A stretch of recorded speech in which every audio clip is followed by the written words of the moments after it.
My name is Ashley. I'm living a peaceful and harmonious life with my husband, John. But there's one issue, my brother's wife, Rachel. My brother and Rachel have a daughter named Aita. 3-year-old Aita is our adorable niece, loved by John and me. It's fine to play with her occasionally, but Rachel brings her to our home almost every week. Ashley, please take care of Aita this week again, alright? Aita, be a good girl. Okay. Aita energetically responds as she comfortably trots from the entryway to our living room. Assuming that John, who is relaxing in the living room, will look after Aita, I muster up the courage to talk with Rachel. John and I really love Aita, but having her every week is quite burdensome, even though we work from home. I'm an illustrator and John is a programmer. We are both working as freelancers. Being a freelancer, we can decide our days off based on our work progress, but we can't care for a child when we're in crunch time. But we can't let our niece get hurt while she's in our care, so I end up drawing on my tablet while keeping an eye on her. I felt guilty that I complained to Rachel, my brother's wife, worried that it might cause an issue between my brother and her, but I couldn't bear it anymore. I'm really sorry, but could we make today the last day that we look after Aita?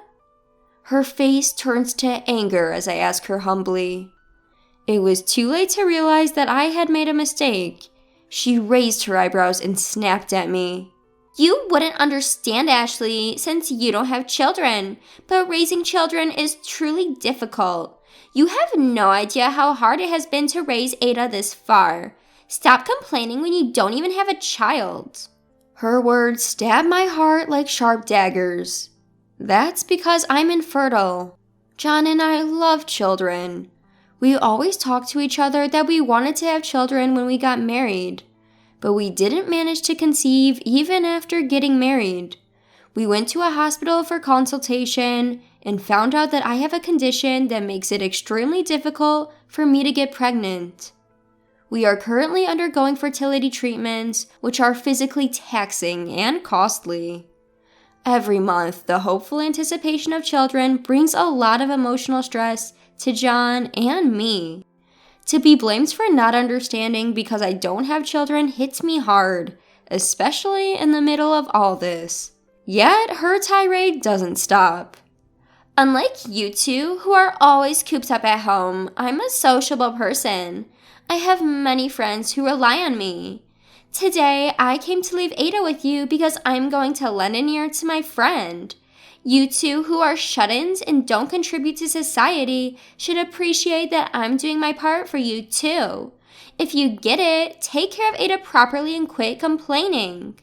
After giving me a piece of her mind, Rachel, dressed to the nines, leaves the house with a waft of perfume. I return to the living room where John, who apparently overheard everything, is unusually angry and says, I didn't want to show such a scene to Aita, that's why I didn't go, but that was too harsh. It's been about a month since little Aita started visiting us every week.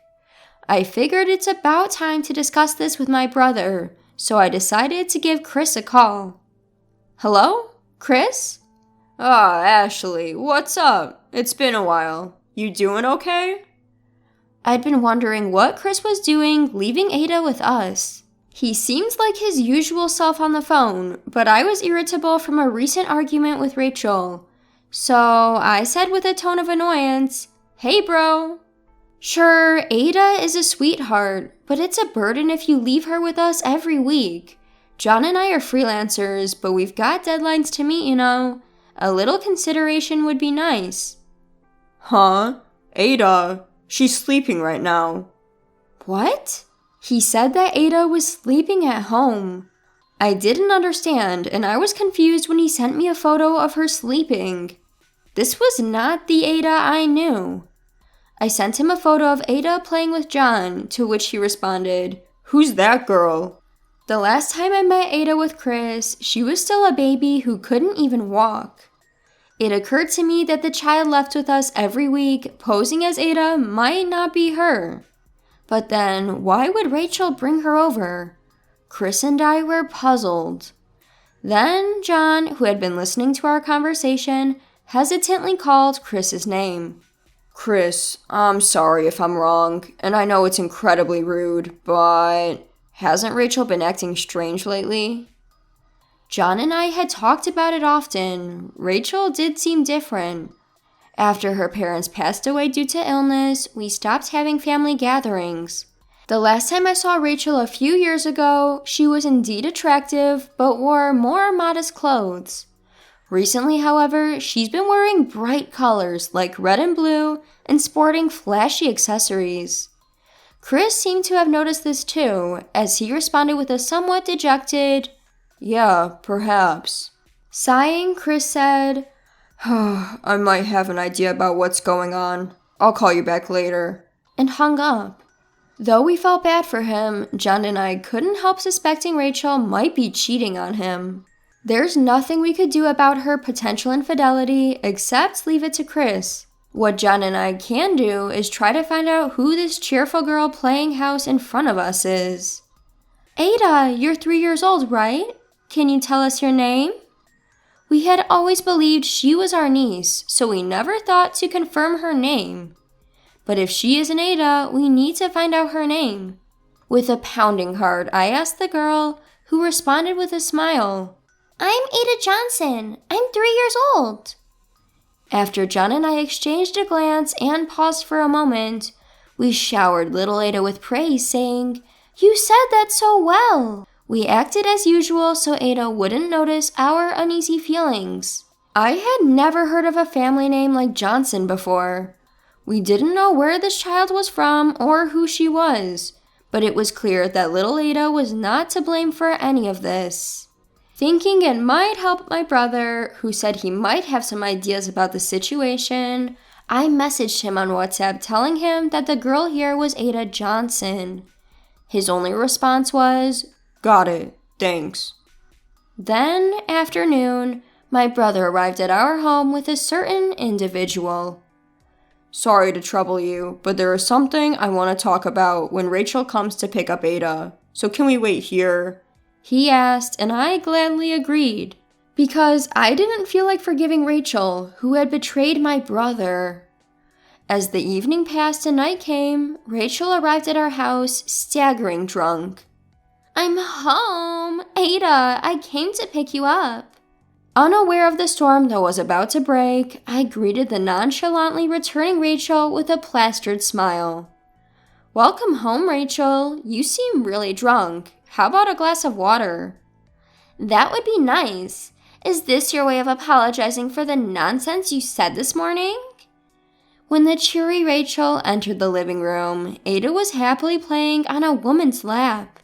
Rachel looked blankly at that woman who was glaring at her. Who is that? Did you hire a babysitter? Nice to meet you. I'm Katie Johnson, Ada's mother.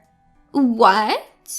Rachel was so surprised that she couldn't even take the glass of water I offered her. Staggering backward, she bumped into a corner and fell over. As I looked down at the gracelessly sprawled Rachel without offering any help, I heard my brother's voice from the entrance. "I've brought him." Why is Chris here too? Rachel, still on the floor, exclaimed as my brother dragged in a man with gaudy colored hair. Rachel turned pale at the sight of the man, and the man turned pale upon seeing Katie. My brother instructed Rachel and the unfamiliar man to sit down next to each other. Even though they weren't told to, they both tried to sit up straight. But their backs were not straight, and both looked troubled as their eyes darted around. Because it was not appropriate to expose such a conflict to a child, John, who had been playing with Ada in the next room, took her out. Once everybody was all there, my brother took control of the situation, looking down at Rachel and the man. I never imagined that my close friend would cheat on me with my wife. Isn't that right, Noah? A man named Noah was reportedly an underclassman from Chris's high school days. Noah, who still keeps in touch, used to occasionally visit Chris's house. Chris had always been bothered by the way Noah looked at Rachel. I thought if Rachel was going to cheat, it'd be with you, but I can't believe it's really you. And you come to leave your own child with my sister and brother-in-law. What the hell is that about, huh? Chris used to be a well-known troublemaker in their small town in Nebraska. Now he's a corporate employee, having mellowed out, but his old self resurfaces when he confronts Noah. At the terrifying inquiry of Chris, Noah let out a pathetic scream, "Oh no!" before answering in a trembling voice. Rachel was the one who seduced me. She came all the way to my hair salon and asked for me specifically. She approached me saying she liked me. Hold on. You're blaming it all on me? You were totally into it, Noah. Who cares who started it, you idiots? What you two need to do first is apologize. On Chris's sound point, Rachel and Noah started to apologize. Or so I thought. But it turned out that there was no way Noah, who could calmly entrust his daughter to strangers, had a normal train of thought. Noah, pointing at the crying Katie, raised his voice. This is all her fault. She hardly pays me any attention, so I got lonely and cheated. If you're going to blame someone, blame Katie. Don't screw around! Katie, who screamed out suddenly, made Noah jump. When Chris brought her over, she was quietly elegant. I never thought my husband would be leaving Aita with strangers while I'm at work. I'm truly sorry. The fury of Katie, who had always been so humble, was incredible. What do you mean you cheated because you were lonely? Do you have no self-control? I can't believe you left Aita with strangers. Why did you do such a thing? That's also because Rachel said her sister-in-law couple are childless shut-ins with nothing but time on their hands, so they're a convenient place too. We may not have children, but we work from home. We're not handymen. I told Rachel this morning too. We're troubled. We never thought you were deceiving us into caring for your mistress's child as if it was your own child.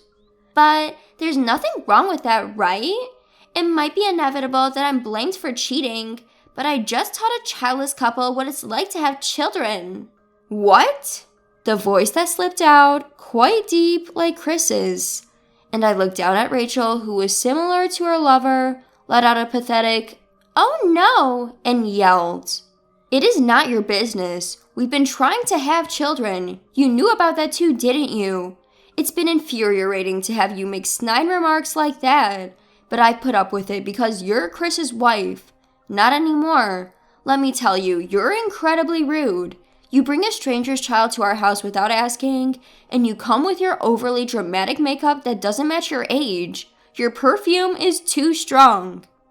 When I spilled what I had been thinking all along, Rachel turned bright red, but she must have realized that she was no longer in a position to argue back. She bit her lip and said nothing.